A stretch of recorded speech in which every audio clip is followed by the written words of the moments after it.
Okay, remember that they are changing my voice. So I just saw a YouTube video about a kid who was assaulted by a homeless person, aka an unhoused person, while he was, coming back from the bakery or what have you. It was a 15-year-old teenager.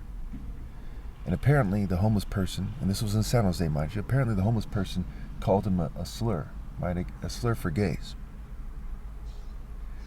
And he gets detained, he gets arrested, and he gets released the next day or so. And they see him walking in the greater area of his neighborhood, and they call the police again. And so the mayor of San Jose, he goes on the news and does this little thing, and they point out that he wants them to have treatment and a detox. So first of all, if somebody is extremely intoxicated, law enforcement can keep them in jail longer. They don't have to cut them loose. Okay? Much less loose to the streets. So think about it. If you are completely drunk and law enforcement detains you, for a crime, you think they're going to cut you out, cut you loose when you're still drunk? No. It doesn't work that way. If you are mentally ill and you just assaulted somebody and you can't contain your mental illness, you think they're just going to cut you loose? No. Law enforcement made the call to cut him loose. Okay, that's very key here. Maybe they were told to stand down. Okay.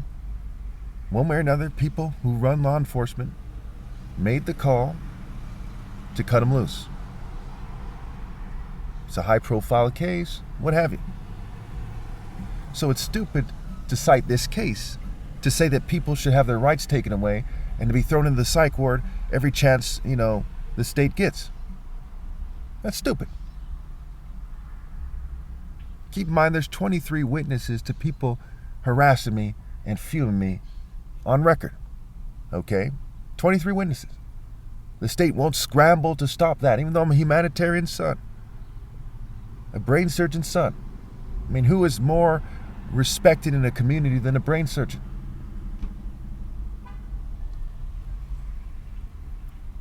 I mean, the lack of logic here is crazy. They're acting like the problem is people aren't being rational. No, they're not being rational too. It's like the whole world's lost its mind.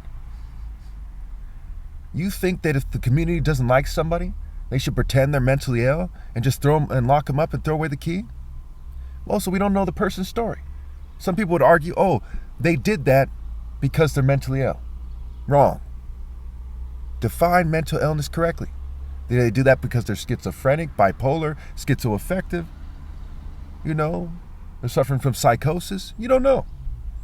If a Republican assaults a Democrat, does it mean he's schizophrenic or he's mentally ill or vice versa? Just because somebody doesn't like somebody or a group of people and attacks them doesn't mean the person is mentally ill.